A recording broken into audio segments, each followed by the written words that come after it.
The first email came in at 5:17 in the morning, the kind of hour when your phone should only buzz for emergencies or bad news. I remember the exact minute because I was already awake, lying on my side in the dark, staring at the faint glow of streetlights leaking through the blinds of my apartment in Portland. My alarm was set for 6, but sleep had abandoned me sometime around 4, leaving my thoughts pacing like a restless animal. The subject line was short, administrative update. I did not open it right away. Something in my chest tightened the second I saw the sender's name. Human Resources. My company. The place I had given nearly every adult year of my life to since I was 22. I am 31 now. I finally tapped the screen. The email was polite, sterile, carefully worded. There would be a meeting later that morning. 9 o'clock sharp. Mandatory attendance. A restructuring decision. Impacted roles. Further details to be discussed in person. No explanation, no reassurance. Just enough vagueness to let fear do the rest of the work. I rolled onto my back and stared at the ceiling fan above my bed, counting its slow rotations. Somewhere a neighbor's dog barked once and went quiet. My phone buzzed again, this time with a text. From my sister. "You awake? Dad says we should all be at the office early today." That made my stomach drop, because my father did not work at my office. He owned it. Harlan & Co. Logistics was not some scrappy startup or trendy tech firm. It was a regional shipping and supply company founded by my grandfather, then passed down to my father, and eventually promised to me. Or at least that was what I had been told my entire life. That I would take over someday. That I was being groomed for leadership. That all those late nights, missed birthdays, and postponed vacations were building towards something solid. I typed back slowly. Why would Dad be there? The 3 dots appeared, disappeared, appeared again. "Big day," she wrote. "Just trust him. Trust him." I lay there for a long moment, the word echoing in my head. Trust had always come easily to me where my family was concerned. Maybe too easily. I had trusted when my father told me to move back home after college to learn the business from the ground up. Trusted when he said I needed to prove myself twice as hard because I was a woman in a male-dominated industry.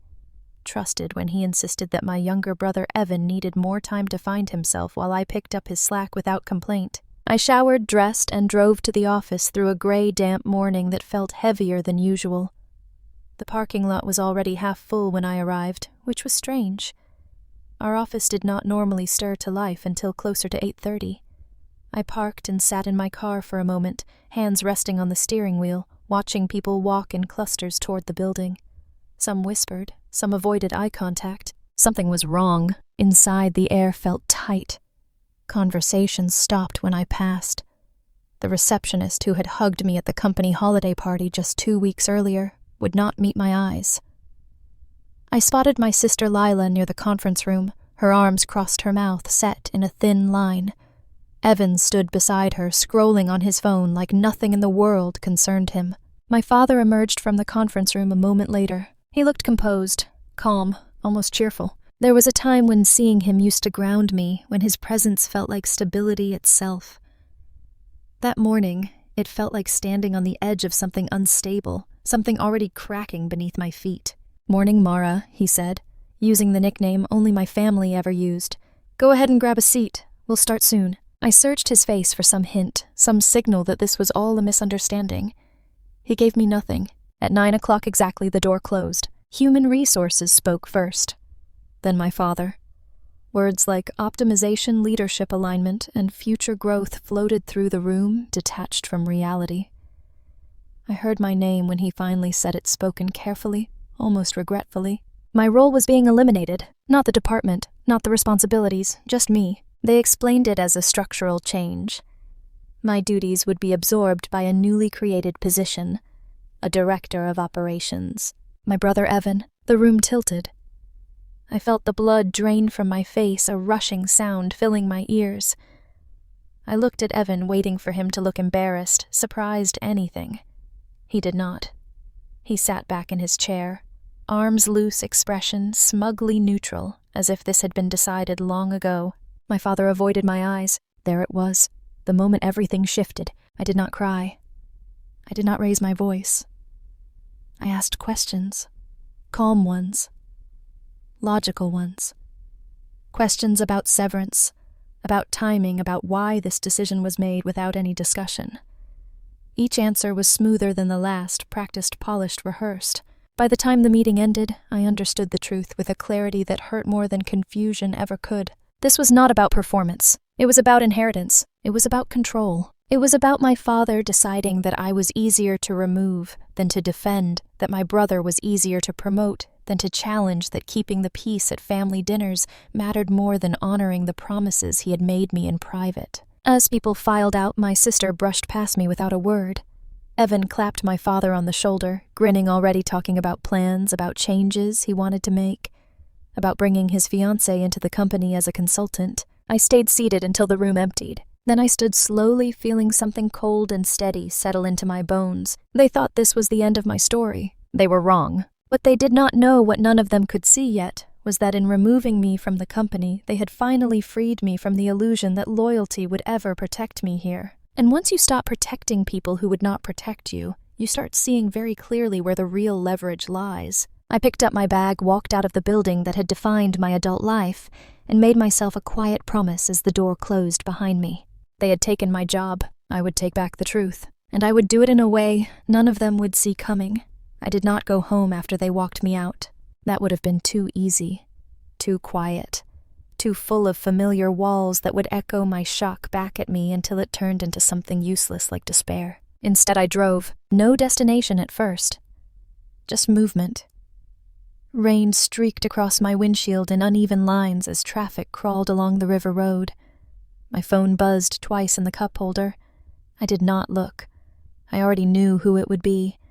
Either my father calling to explain himself now that it was too late, or my sister asking me not to make this harder than it had to be. Harder than it had to be. The phrase made something bitter rise in my throat. I pulled into a small coffee shop on the edge of downtown, the kind of place that smelled like burnt espresso and old wood, where no one asked questions and no one cared who you were related to. I ordered black coffee, paid in cash, and took a seat by the window. My hands were steady. That surprised me.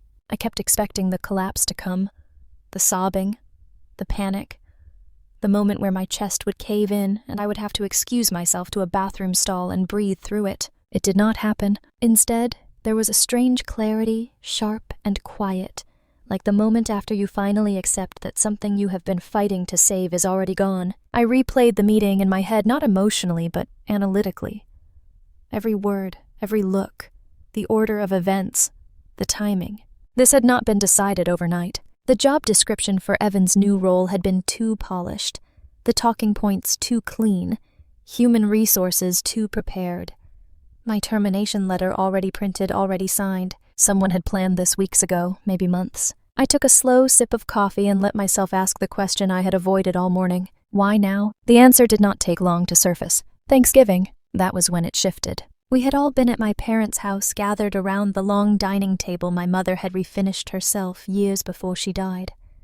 I remembered how my father carved the turkey, how Evan dominated the conversation, talking about his upcoming wedding, his plans, his vision for the future of the company. I remembered how my father listened to him with an attention he had not given me in years. I remembered Lila leaning toward me at one point, her voice low, saying, "You should ease up at work. Dad worries you're pushing too hard." At the time I had laughed it off. Now I saw it differently. They had been softening the ground. My phone buzzed again. This time I looked. "Dad." I let it ring. A text followed almost immediately. "Can we talk? I hate how this happened." I stared at the words for a long moment, then locked my phone and slid it into my bag. Hate was a useless emotion in business. And this, whether they admitted it or not, had been a business decision. I needed facts. I finished my coffee, drove back toward my apartment, and went straight to the small desk by the window, where I kept old notebooks, tax files, and the kind of documents you hold on to because your mother once told you to. That night I pulled everything out: employment contracts, emails, performance reviews, old org charts, notes I had taken over the years during meetings where my father had talked about succession, about legacy, about how the company would eventually need someone who understood both operations and people. He had always looked at me when he said that. I found an email from 3 years earlier sent late at night after a company retreat. "Someday this will all be yours if you want it. You have the instincts your grandfather had. I read it twice. Then I printed it. I did not know yet what I would need it for. Only that something in me understood on a level deeper than emotion that truth was currency. And I had more of it than they realized. Over the next few days, I kept my distance. I did not answer calls. I did not respond to texts. I let the silence do its work. Silence makes people uncomfortable. It creates space where guilt, fear, and overconfidence start to show themselves. By the third day, my sister reached out again. "You're taking this really hard," she wrote. "Dad's worried. We should talk as a family." As a family. The same family that had sat in that room and watched me lose my job without a single objection. I typed back one sentence. "I am not avoiding you. I am observing." There was no response. That afternoon, I met with a lawyer, not the family attorney, not the one who had known me since childhood and still called me kiddo. I chose a woman recommended by a former colleague, someone who specialized in employment law and corporate governance. Her office was quiet, clean, neutral. I laid everything out. The timeline, the meeting, the new role, the family dynamics. I did not soften it. I did not dramatize. I told it the way someone tells a story when they are done protecting the people in it. She listened without interrupting her pen moving slowly across a legal pad. When I finished, she looked up and said something that settled into me like a weight finding its proper place. "This isn't just a termination," she said. "It's a consolidation of power." I nodded. She continued. "And based on what you've told me, there may be more at stake than your job." She asked about company ownership, about shares, about my grandfather's original structure. I hesitated, then answered honestly. There had always been talk, promises, verbal assurances, but nothing formal had been transferred yet. My father still held controlling interest. The rest was divided between a trust and minority shares held by family members, including me. Her eyes sharpened slightly. "How many shares do you own?" I told her. She leaned back in her chair. "That's not nothing," she said. "And depending on how decisions are being made, you may have more leverage than you think." Leverage. The word sent a quiet thrill through me, not because I wanted revenge yet, but because it meant I was not powerless, not even close. When I left her office, the rain had stopped. The sky over the city had that washed clean look that comes after a storm, like the world was pretending nothing ugly had happened. My phone buzzed again. A voicemail this time, from my father. "Mara," he said, his voice tired, strained. "I need you to understand. This wasn't personal. It was about stability, about what's best for the company, for the family. Evan needs this. You'll land on your feet. You always do." I stood there on the sidewalk listening to the man who had taught me how to ride a bike, how to balance a checkbook, how to negotiate my salary like it mattered. "You'll land on your feet," as if that excused pushing me off the ledge. I did not delete the message. I saved it. That night I opened my laptop and started a document. I titled it simply Timeline. I wrote everything down. Dates, conversations, emails, decisions. Small moments that had felt insignificant at the time, but now pulsed with meaning. By the time I closed my laptop, it was past midnight. I lay in bed afterward staring at the dark, not angry, not heartbroken, but alert. Because something inside me had shifted. They thought removing me would make me disappear. They thought I would quietly move on, grateful for severance, careful not to rock the boat. They did not understand one crucial thing. I had learned how to run their business from the inside, and now I was free to decide how to use that knowledge. As I drifted toward sleep, one thought settled in, calm and certain. If they wanted a fight for control, they had just handed me the perfect opening, and they still had no idea who they were dealing with now. The invitation arrived the following Monday, slipped into my inbox with the same false warmth that had become familiar. Family dinner, Sunday at 6. Dad's house. No subject line drama. No apologies. Just an assumption that I would show up, sit down, and play my old role. The reasonable one. The forgiving one. The daughter who absorbed discomfort so others could remain comfortable. I stared at the screen for a long time before closing my laptop. Sunday came anyway. I spent that morning doing something I had not done in years. I slept in. I made myself breakfast slowly. I took a walk through the neighborhood without headphones, letting the winter air sting my cheeks just enough to remind me I was awake, present, not numbing myself. At 4 in the afternoon, I dressed carefully. Not to impress, to armor myself. I chose simple clothes, neutral colors, nothing that could be read as defensive or apologetic. I wanted to arrive looking like someone who belonged anywhere she chose to be. My father's house sat at the end of a quiet cul-de-sac, the kind of place where neighbors waved politely, but never asked questions. The lights were already on when I pulled up. Evan's car was in the driveway. Lila's too. I sat in my car for a moment, breathing in, breathing out, reminding myself of one thing my lawyer had said at the end of our meeting. Do not reveal your full hand too early. I rang the bell. My father opened the door almost immediately, like he had been waiting just on the other side. His face softened when he saw me, relief flickering across it, before he masked it with something closer to authority. You came, he said. Yes, I replied. I said I would. The house smelled like roasted chicken and lemon cleaner. Familiar, comforting, weaponized. Lila was in the living room arranging throw pillows that did not need arranging. Evan leaned against the kitchen counter, a glass of wine already in his hand. Well, he said, lifting it slightly. Look who decided to grace us. I met his eyes and held them. He looked away first. Dinner began politely enough. Small talk. Weather. Work. Evan talked at length about changes he planned to make at the company, speaking as if I were not there, as if my absence had already been absorbed into the structure. I let him talk. People reveal a lot when they think you no longer matter. Halfway through the meal, my father cleared his throat. Mara, he said, we should address the elephant in the room. I set my fork down slowly. All right, I said. Let's. He folded his hands together, a gesture I recognized from years of negotiations with clients. What happened last week was unfortunate, he began. But it was necessary. The company needed a clear direction. Clear for whom, I asked quietly. Evan scoffed. Come on, don't make this dramatic. I turned to him. You took my job. You lost your job. He corrected. There's a difference. Lila jumped in quickly. This isn't helping. No, I said.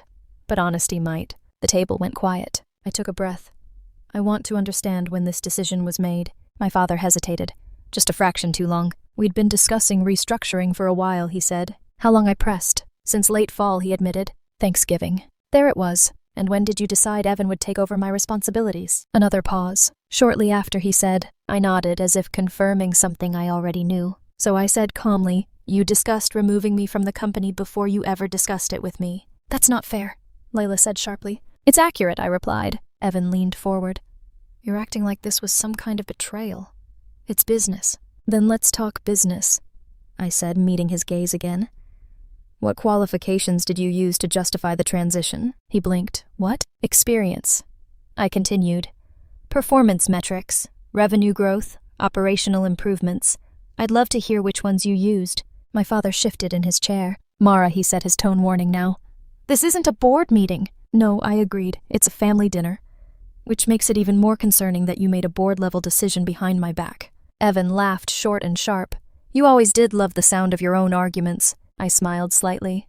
And you always loved letting other people make them for you. That landed. Lila pushed her plate away. What do you want? She asked, frustration bleeding through. An apology. Your job back to punish us. I considered the question carefully. I want transparency, I said. And I want acknowledgement that what you did was wrong. My father sighed. I've already said I regret how it happened. That's not the same as regretting the decision, I replied. Silence stretched between us. Evan broke it. You weren't pushed out, he said. You were protected. Dad didn't want this to turn into a fight. I looked at him steadily. Then why does it feel like one? My father rubbed his temples. What are you implying? I'm implying, I said slowly, that this wasn't about what was best for the company. It was about what was easiest for you. His eyes snapped to mine. That's unfair, he said. Is it? I asked. Because I've spent years doing the work you didn't want to assign to Evan. Cleaning up his mistakes, smoothing over his delays, explaining his absences. And when the moment came to choose who would lead you, chose the person who would challenge you less. The room felt suddenly smaller. Evan stood. I don't have to listen to this. No, I said. You don't, but you should. He froze. You wanted the title, I continued. You wanted the authority, but you didn't want to earn it. So you let Dad frame this as a necessary sacrifice. And he did, because admitting favoritism would have been harder. My father's face had gone pale. That's enough, he said. No, I said quietly. It's exactly enough. I stood pushing my chair back slowly. I didn't come here to beg for my job, I said. I came to tell you something. All three of them looked at me now. I am no longer protecting this family from the consequences of its decisions. My father opened his mouth to speak, but I held up a hand. You made your choice, I said. Now I'm making mine. I picked up my coat and bag. This isn't over, Evan said, his voice tight. I paused at the door and turned back to him. No, I agreed. It's just beginning. Outside, the night air felt sharp and clean. I walked to my car without rushing, my heartbeat steady, my mind clear. Behind me, the house remained lit, full of voices that no longer felt like home. As I drove away, I realized something with a strange sense of calm. They still thought this was about feelings. They had no idea that while they were managing family dynamics, I was preparing to challenge something far more dangerous to them. Their control. And once that started slipping, there would be no polite dinners to hide behind. The first thing I did the morning after that dinner was stop pretending I still belonged to the rhythm of their lives. No more waiting for calls. No more reading subtext into silences. No more rehearsing conversations that would never happen the way I needed them to. I woke up early, brewed coffee, and opened my laptop with a sense of purpose I had not felt in weeks. This was the part no one had prepared them for, because while they believed power lived in titles and offices, I knew better. Power lived in paper, in signatures, in numbers buried in attachments no one thought to read carefully. I started with the shareholder agreement. My grandfather had been meticulous. He believed in redundancy, in checks and balances, in protecting the company from internal implosions. When he passed, his attorney had insisted the agreement remain unchanged, even as ownership shifted. I had skimmed it years ago. That morning I read every line. There it was, a clause tucked into the middle like an afterthought. Minority shareholders holding more than a certain percentage could request an independent audit if there was reasonable belief of mismanagement or conflict of interest. Reasonable belief, I smiled to myself. Evan's promotion, his lack of experience, his engagement to a woman now consulting for the company, my abrupt termination, the absence of any performance-based justification. Reasonable did not even begin to cover it. I printed the clause and highlighted it. Then I opened my spreadsheet. Over the years, I had kept quiet records. Not because I planned revenge, but because I was the one people came to when something went wrong. Missed shipments, inflated vendor invoices, projects Evan had overseen that somehow ended up costing double the estimate. At the time, I fixed them and moved on. Now I categorized them. Dates, amounts, names, patterns. By noon, I had enough to justify not just an audit, but concern. My phone buzzed. Lila. I let it ring. Then another buzz. Dad. I muted the phone and kept working. This was not avoidance. This was prioritization. That afternoon, I met my lawyer again. She listened as I laid out the clause, the data, the timeline. She did not interrupt. When I finished, she nodded once. You're on solid ground, she said. But you need to decide how far you want to take this. How far can I take it? I asked. She met my gaze, far enough to make them uncomfortable. I leaned back in my chair. Good, I said. Discomfort tends to loosen the truth. We drafted the formal request together. Calm language, precise phrasing, no accusations, just concern for governance, transparency, and long-term stability. By the time I left her office, the sun was dipping low, the city washed in pale gold. I felt lighter than I had in weeks, because now I was not reacting. I was acting. The request went out the next morning to the board, to my father, and to every shareholder. I received my first call within an hour. Mara, my father said, his voice sharp. What is this? It's exactly what it says, I replied calmly. A request for an independent audit. You're stirring up trouble, he snapped. This is unnecessary. Then it will be brief, I said. This could damage the company, he insisted. So could nepotism, I replied. So could conflicts of interest. So could removing qualified leadership without cause. Silence, then quieter. Why are you doing this? I took a breath. Because you taught me to protect the business, I said, and right now it needs protection. He hung up without another word. By the end of the week, the atmosphere shifted. Board members started asking questions. Vendors called nervous. Evan sent me a text that simply said, "You've gone too far." I did not respond. The audit firm was scheduled within days, and that was when the whispers started. An old colleague emailed me late one night. Off the record, he wrote, "Evan's already messing things up. He's panicking." Another message followed from a former vendor I trusted. "Careful. He's been fast-tracking contracts without review." The more pressure mounted, the sloppier he became. It always happens that way. People who rely on shortcuts cannot handle scrutiny. Sunday evening, my father showed up at my apartment. He had not called first. I opened the door and found him standing there, coat unbuttoned, eyes rimmed with red. "We need to talk," he said. I stepped aside and let him in. He paced my living room, looking at everything but me. "This audit," he said finally, "it's causing panic." "Good," I replied evenly. That means it's working. He turned on me. You're doing this to punish us. No, I said, I'm doing this to correct you. He shook his head. You're tearing this family apart. I crossed my arms. The family tore itself apart when you chose convenience over fairness. He looked at me, then really looked. You're not backing down, he said. No, I agreed. His shoulders sagged. What do you want? The question hung between us. I thought of every answer that would have satisfied my anger. Then I chose the truth. I want accountability, I said. And I want the truth on record. And if that costs Evan his job, he asked. I held his gaze. Then it cost him his job. He closed his eyes. In that moment, I saw the man behind the authority. The father who had believed control was the same as leadership. The man who had underestimated his daughter because she had never forced him to see her strength. When he finally spoke, his voice was quieter. I didn't think you would fight back like this. I nodded. I know. He left without another argument. The audit began the following week, and with it the unraveling. Emails surfaced. Approvals that should not have happened. Budgets blown without justification. Contracts signed without oversight. None of it illegal. All of it irresponsible. By the time the preliminary report landed, the board had seen enough. Evan was called into a meeting he could not talk his way out of. My father did not attend. When my lawyer forwarded me the summary, I read it slowly, deliberately. Operational mismanagement. Conflict of interest.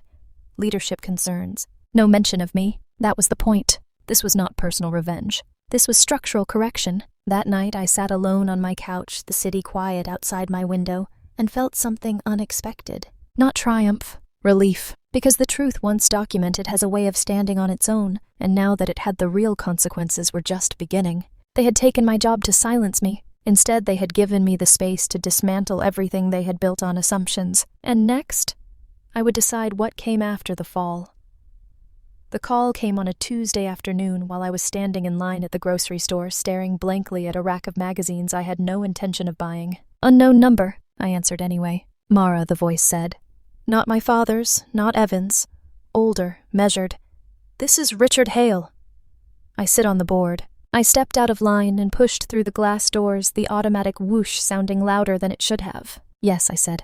I know who you are. There was a pause, the kind people use when they are recalibrating power dynamics. I wanted to speak with you directly, he said, off the record. I leaned against the brick wall outside the store, the cold seeping through my coat. About the audit, I asked. About what comes next, he replied. That was the first time someone acknowledged that this was no longer just about uncovering mistakes. This was about aftermath. About who would be left standing when the dust settled. We met the next morning in a quiet conference room at a neutral office downtown. No family, no human resources. Just two people and a legal pad between us. He did not waste time. Your brother is in over his head, he said plainly. The audit confirmed what some of us suspected but could not prove without documentation. I nodded. Your father, he continued, choosing his words carefully, has compromised his judgment. That one landed harder. I didn't ask for this, I said. No, he agreed. But you prepared for it. He studied me for a long moment. The board is concerned about optics, about stability, about leadership. I waited. There is discussion, he said, about bringing in outside leadership. My stomach tightened, but I kept my face neutral. And I prompted. And there is also discussion, he added, about whether the company already has someone who understands it better than anyone else. I felt the weight of his gaze settle on me. You fired me, I said. You were removed, he corrected. There is a difference. I almost smiled. What exactly are you suggesting, I asked. That if the board moves to suspend Evan pending further review, and if your father steps back from operational control, we will need someone credible, someone the employees trust, someone who knows where the bodies are buried. I met his eyes. You're asking me to come back? Yes, he said, but not quietly. I crossed my arms. Under what conditions? He slid a single sheet of paper across the table. Interim Director of Operations, Board Oversight, Independent Authority, Written Succession Review within 6 months, and something else. Public acknowledgement that my termination had been mishandled. I read it slowly. You understand, I said, that agreeing to this would put me directly against my own family. He nodded. I understand that refusing might let them destroy what your grandfather built. That was the lever. Not ego, not revenge. Legacy. I did not answer him immediately. I asked for time. That evening my father called. This time I answered. They're pushing you, he said without preamble. Yes, I replied. They want you back, he continued. They want to make an example of Evan. They want accountability, I corrected. He exhaled. I never meant for this to happen. I closed my eyes. But it did, I said, and now you want me to fix it. Silence. I want you to consider what this will do to your brother, he said finally. I did, I replied, when you did it to me. That was the moment he understood he had lost control of the narrative. I need to know, he said quietly. If you go back, are you going to burn everything down? I thought about it. About the nights I stayed late to protect the company. About the excuses I made for Evan. About the way my father had looked at me in that conference room, choosing the path of least resistance. No, I said. I'm going to clean it. He did not argue. After we hung up, I sat alone in my apartment, lights off, city glowing beyond the window. I thought about the version of myself from a month earlier. The woman who believed loyalty would be rewarded, who believed silence kept peace. That woman would not survive what was coming. The board meeting was scheduled for Friday. I walked in knowing every eye would be on me. Evan was there, pale, jaw tight, tapping his foot under the table like he was waiting for someone to rescue him. My father sat beside him, shoulders rigid. When Richard spoke, the room went quiet. The board has reviewed the audit, he said. Effective immediately, Evan Harlan is suspended from his operational role pending further investigation. Evan shot to his feet. You can't do this. Richard did not even look at him. And he continued, we have invited Mara Harlan to step in as interim director of operations. Every head turned toward me. I stood. I will accept, I said, my voice steady under the conditions outlined. There was no applause, no drama, just the soft sound of inevitability settling into place. Evan looked at me. Then really looked at me. Not as his sister, not as the reliable one, but as the person now standing between him and everything he thought was guaranteed. This is betrayal, he hissed. I met his gaze. No, I said quietly. This is consequence. My father did not speak. He did not meet my eyes. When the meeting ended, people filed out slowly, murmuring. The power had shifted. Everyone felt it. I remained seated for a moment, hands folded, breathing through the weight of it all. This was not victory. This was responsibility. And the hardest part was still ahead. Because stepping back into that building would not just mean facing spreadsheets and contracts. It would mean facing every person who watched me be removed and said nothing. It would mean leading without bitterness. It would mean proving every single day that the daughter they underestimated was the one capable of saving them from themselves. As I stood and walked toward the door, one thought followed me, sharp and clear. Revenge would have been easier. Justice required endurance. And I was just getting started. Walking back into that building felt like stepping into a house where everyone had rearranged the furniture while pretending nothing had happened. The front desk assistant stood when she saw me, startled, then smiled too brightly.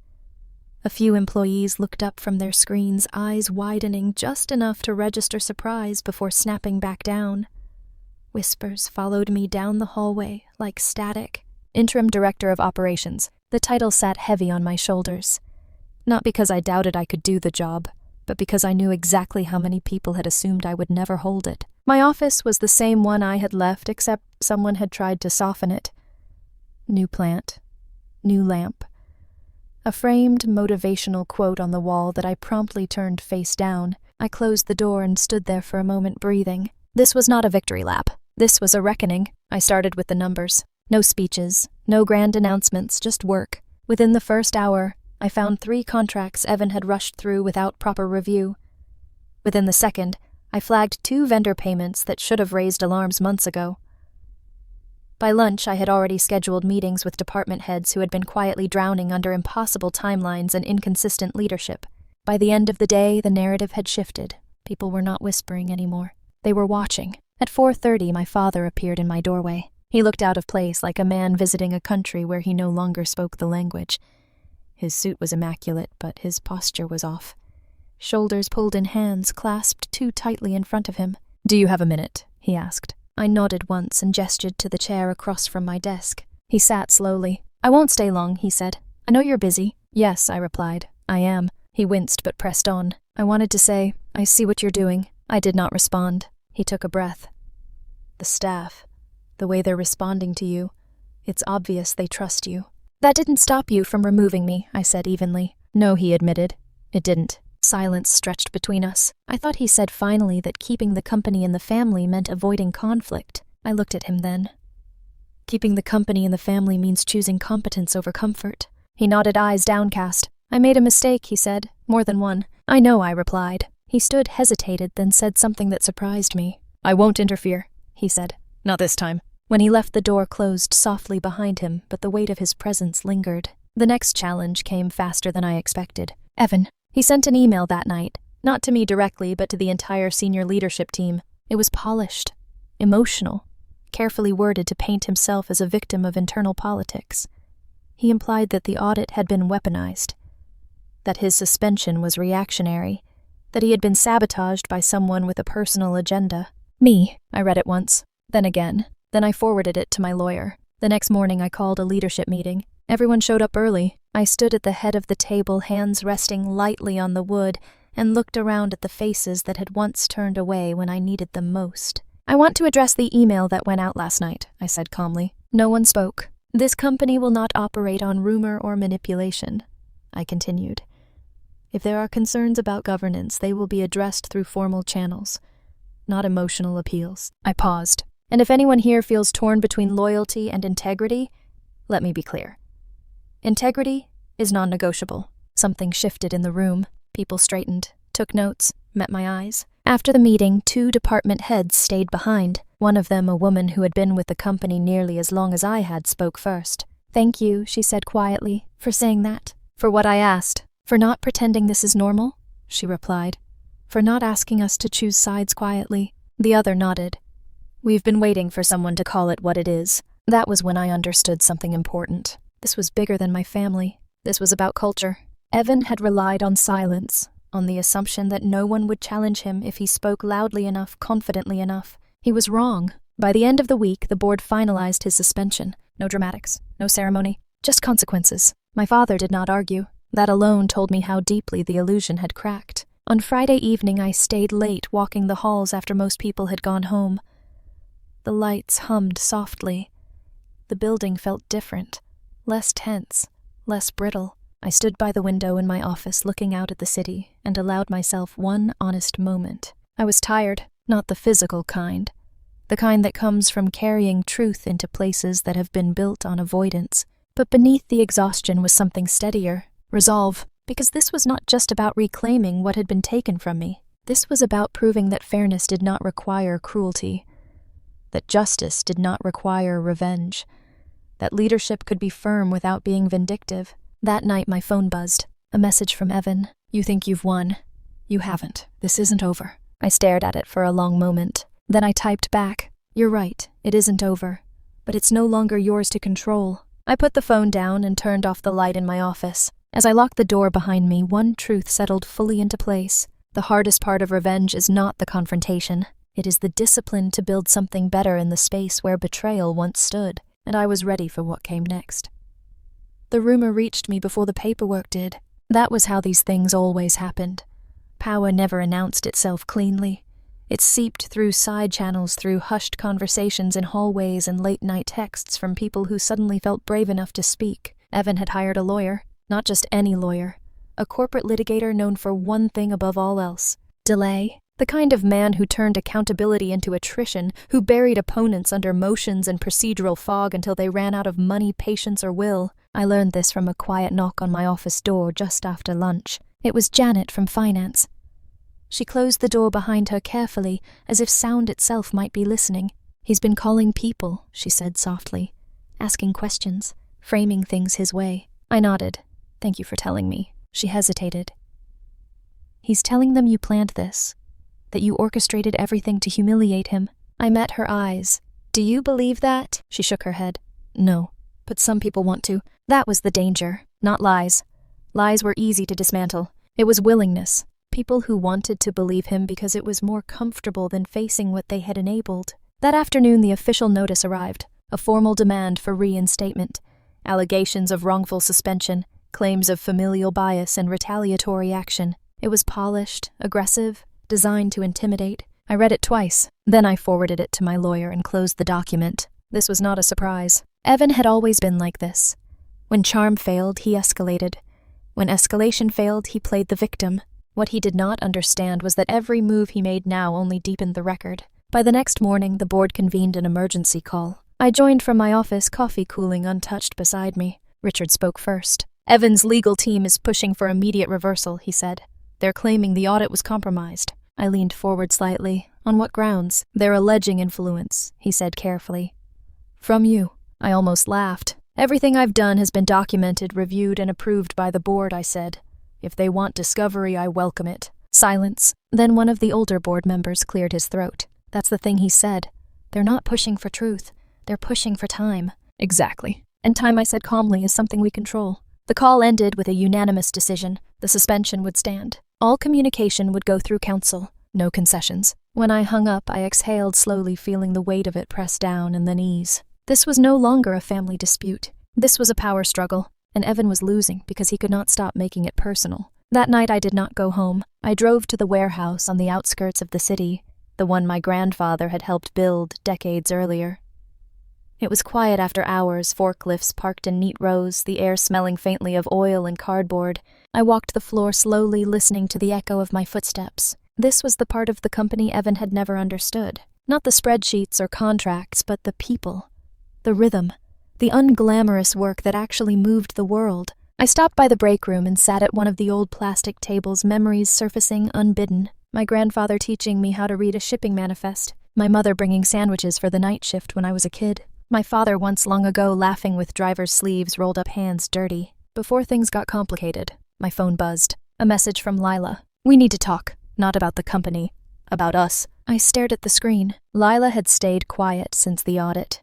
Neutral, careful, always positioning herself just far enough from the blast radius to stay untouched. I typed back, tomorrow, lunch. We met at a small cafe near the river, the kind of place people chose when they wanted privacy without drama. She arrived early, already seated, fingers wrapped tightly around a mug. She looked tired. Mara, she said softly. I'm scared. I sat down across from her. Of what I asked. Of losing our family, she said. Of Dad falling apart. Of Evan doing something stupid. I held her gaze. And what about me? She swallowed.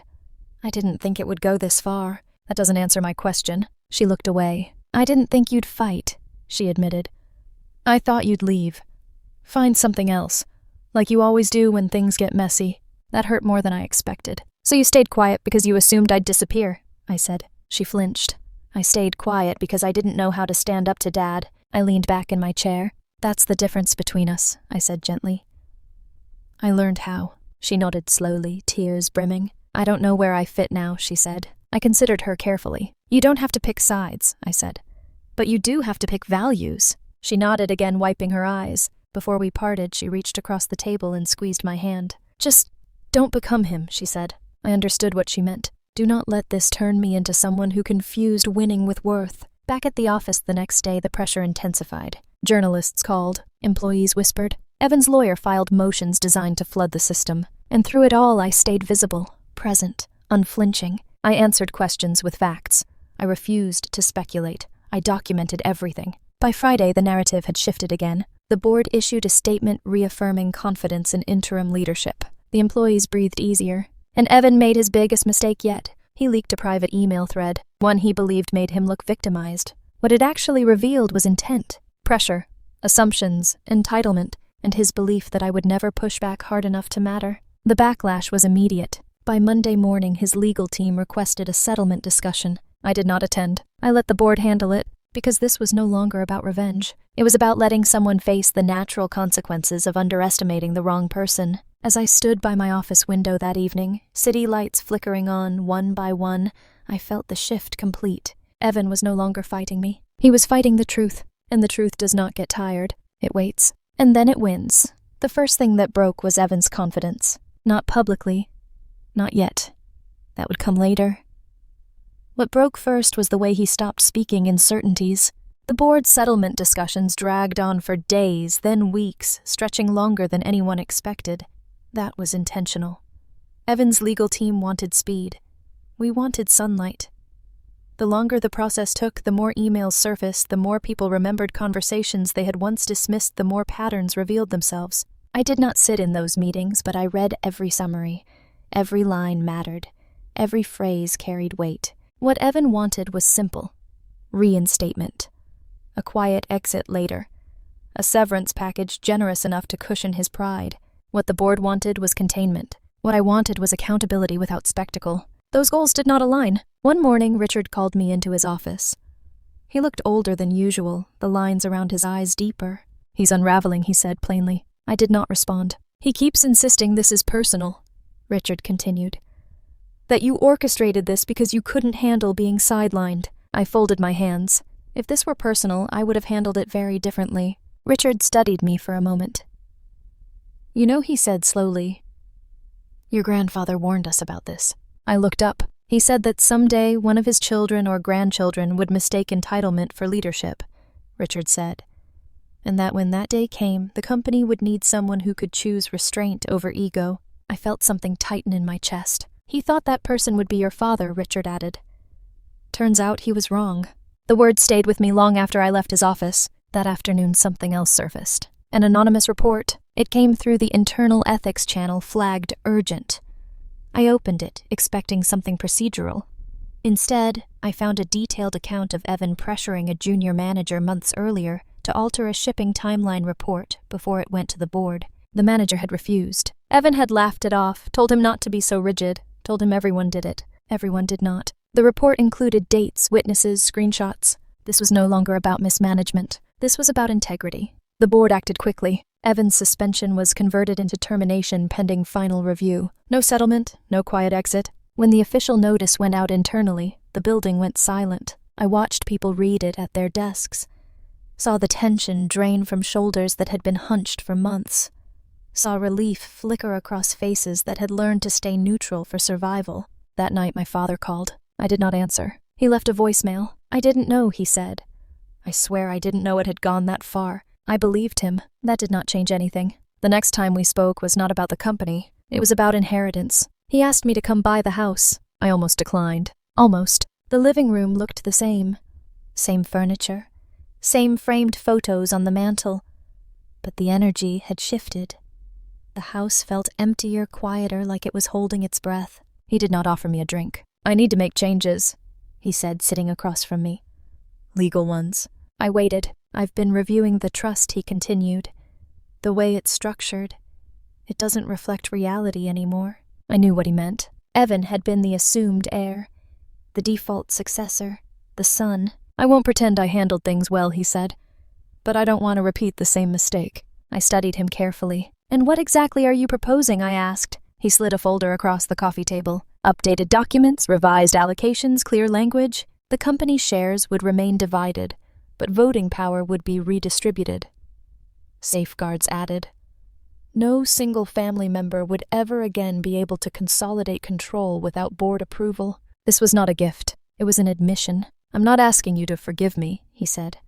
"I'm asking you to help me make this right." I closed the folder. "I will review it with my lawyer," I said. He nodded. I expected that. As I stood to leave, he said something quietly, almost to himself. "I thought protecting Evan meant protecting the family." I paused. Sometimes I said protecting the family means letting someone face the consequences of their choices. Outside, the air was cold and sharp. I breathed it in deeply. Back at my apartment, I sat alone with my thoughts, the city humming softly beyond the window. This was the strange aftermath no one warned you about. After the confrontation, after the power shifts, after the truth surfaces, there is no applause. There is no sudden peace. There is just clarity. And clarity requires decisions. The board would soon ask whether I wanted the role permanently. I already knew my answer. But I had one more thing to do before I gave it. One more conversation. Because revenge without reflection turns into the very thing it claims to oppose. And I was not done choosing who I would become after all of this. Not yet. The conversation I had been avoiding arrived anyway, disguised as a request I could not ignore. Human Resources sent a calendar invite titled Employee Listening Session. My name was on it as host. I stared at the screen longer than necessary. This was the part no one talked about when they fantasized about justice. Not the takedown. Not the confrontation. But the quiet aftermath when the people who had watched everything unfold were finally invited to speak. I accepted the invite. The room filled slowly that Thursday afternoon. Not everyone came. Some people never do. But enough did. Faces I recognized from years of hallway nods and late-night problem-solving. People who had once relied on me quietly while pretending not to notice when I was pushed aside. I stood at the front of the room, hands loosely clasped, and waited until the door closed. I asked for this session. I began, my voice steady, because a lot has happened very quickly. And because trust doesn't reset on its own. No one spoke. I'm not here to defend decisions, I continued. And I'm not here to ask for loyalty. I'm here to listen. A few heads lifted. Finally, someone spoke. A woman from logistics, mid-career, tired eyes. Why did it take this long? She asked. Some of us raised concerns about Evan months ago. Nothing changed. The question hung in the air. Because the system was built to absorb complaints, not act on them, I said honestly. And because people with power don't feel urgency until it reaches them personally. A murmur moved through the room. Another voice, this time a man from operations. Are things really different now? He asked. Or is this just another cycle? I met his gaze. That depends on what we choose to tolerate going forward, I said, including from me. Silence again, but this time it felt thoughtful. When the session ended, several people stayed behind. Not to praise, not to complain, just to say thank you for not pretending everything was fine. That mattered more than applause ever could. Later that evening, I drove to the river and parked, watching the water move steadily under the bridge lights. I turned off the engine and sat there letting the day settle. This was the moment I had been working toward without realizing it. Not revenge, responsibility. My phone buzzed. A message from Richard. Board meets Monday. We'll need your decision. I closed my eyes. The permanent role meant stability, authority, the chance to fully reshape what had been broken.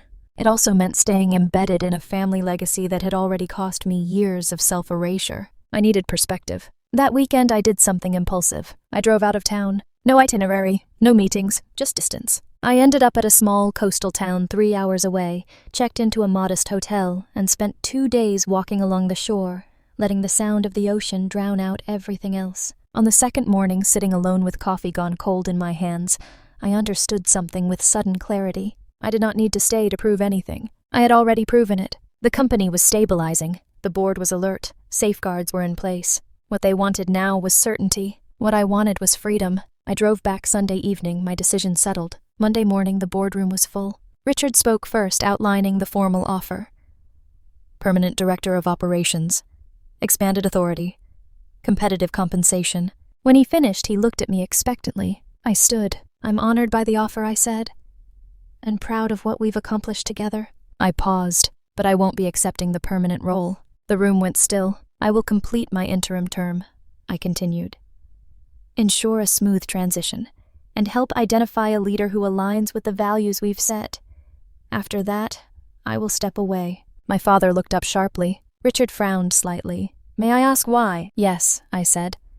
Because staying would mean defining my worth by fixing something that broke because I was never fully seen here to begin with. No one argued. They could not. I am not leaving angry, I added.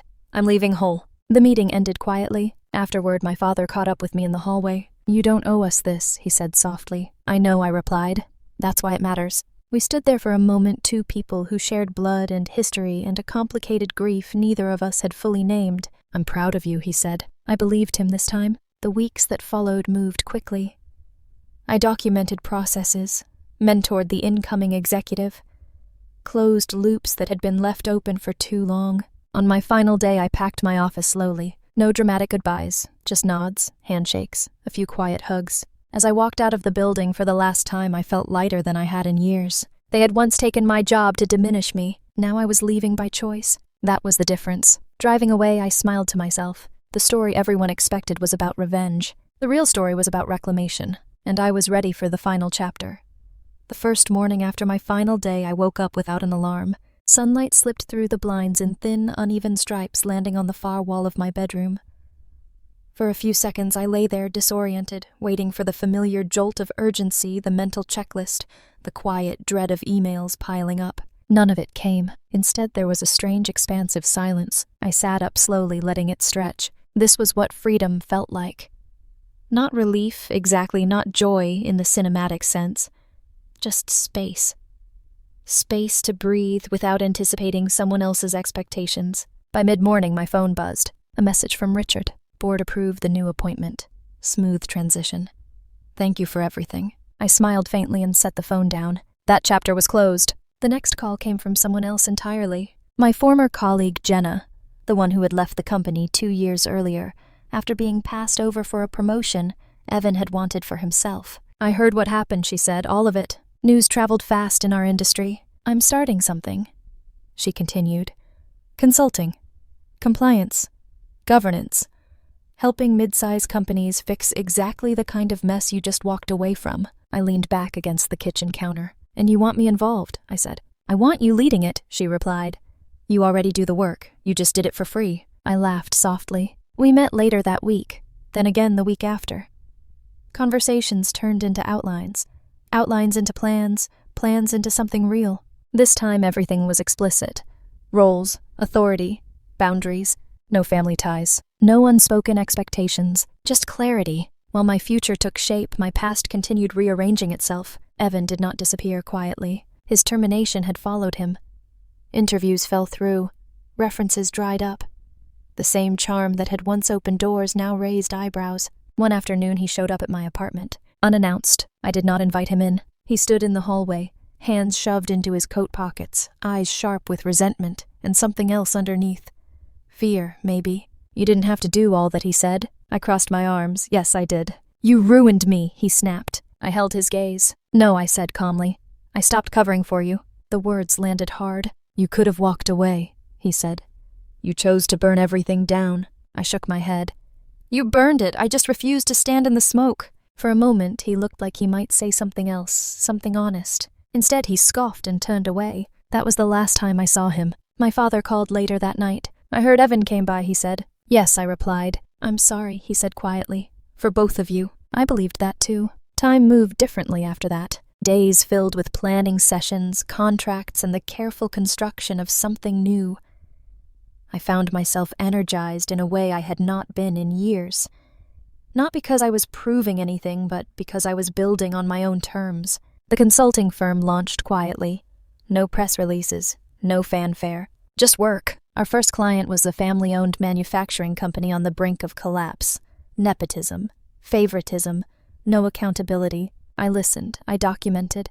I asked the questions no one wanted to answer. They hired us. We fixed things. Word spread. One evening, weeks later, I sat on my couch laptop open calendar filling faster than I expected. I thought of the woman I had been the morning I received that first email from Human Resources. The woman who still believed proximity to power was the same as having it. I knew better now. Power is choice. Choice is freedom. And freedom is the quiet confidence of knowing you will never again trade your integrity for belonging. As I shut down my computer for the night, one final thought settled into place. They had taken my position. They had underestimated my patience. What they could never take was my ability to walk away and still win. And there was one chapter left to tell. Not about them, but about me. The first time I walked into a client boardroom as an equal, not an employee, I felt the difference in my body before my mind caught up. No badge clipped to my jacket. No inherited last name hanging in the air like a qualifier. Just my name on the agenda. My expertise assumed my voice expected. There were 6 people at the table, 4 men, 2 women, all of them older than me, all of them watching closely. Family business? 3rd generation? Cracks showing. I had seen the story before. They talked for the first 20 minutes without really saying anything. Words like tradition and loyalty floated around the room code for patterns no one wanted to interrogate. When they finally turned to me, one of the men smiled politely and said, "We're hoping you can help us smooth things over." I did not smile back. "I don't smooth," I said calmly. "I clarify." The room went quiet. That was when I realized how much I had changed. I was no longer afraid of being labeled difficult, or cold, or ungrateful. Those labels had lost their power the moment I stopped needing approval to survive. We spent the next 3 hours doing real work, pulling apart assumptions, naming favoritism, mapping consequences. When I left, one of the women followed me into the hallway. "I wish someone like you had been around 10 years ago," she said softly. I met her eyes. "You are now." That became the rhythm of my life. Hard rooms, honest conversations, structures rebuilt without cruelty but without denial either. I was not there to punish anyone. I was there to end cycles. Some clients listened, some didn't. I learned quickly that you can only help people who are ready to stop lying to themselves. One afternoon, I received an email I did not expect. From my mother's sister. We had not spoken in years. Not since the funeral. Not since grief had rearranged the family in ways no one wanted to discuss. She wrote simply, "I've been watching you. Your mother would be proud." I stared at the screen longer than I needed to. That night I dreamed of my mother for the first time in months. Not sick, not fading, just sitting at the kitchen table, hands folded around a mug, watching me with that quiet smile she used to wear when she knew something I didn't yet. When I woke, I felt steady, not healed, but aligned. My father and I spoke occasionally, carefully, without pretending things were what they used to be. He no longer offered advice unless I asked. He listened more than he talked. Once over breakfast, he said I didn't understand how much of yourself you were shrinking to fit into my version of the family. I nodded. I didn't either. Not until I stopped. He did not argue. That mattered. Evan never reached out again. I heard things, of course. You always do. Short-term contracts. A move to another city. A reputation that followed him like a shadow he could not outrun. I did not feel satisfaction. I felt distance, which was better. One evening, after a long day, I walked alone through a quiet neighborhood near my apartment. The air was cool. The streetlights cast soft pools of light on the pavement. I passed houses where families gathered around dinner tables, silhouettes moving behind curtains. For the first time, I did not feel like I was missing something. I felt like I had finally chosen myself. There is a moment in every long story where the conflict fades, but the meaning sharpens, where the noise drops away, and what remains is not triumph but understanding. This was that moment. I had believed for so long that revenge would feel like closure, that watching someone else fall would restore balance. But balance did not come from punishment. It came from separation, from stepping out of a system that required my silence to function, from refusing to be the emotional shock absorber for other people's comfort, from choosing clarity over closeness. I went home that night, made myself dinner, and sat at my small kitchen table with a glass of water and my laptop open. I began to write. Not notes, not plans. A story. Not for court, not for the board, not even for my family. For myself. I wrote about the morning everything changed. About the email, the meeting, the look on my father's face when he chose ease over fairness. About the quiet moments no one sees.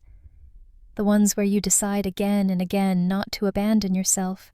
By the time I closed the laptop, hours had passed. I did not reread it. Some things are meant to exist without editing. As I turned off the lights and prepared for bed, one thought stayed with me, clear and unwavering. I had not won by taking anything back. I had won by walking forward without permission. And that was the truth I would carry into whatever came next. One chapter left, not to prove anything, but to name it.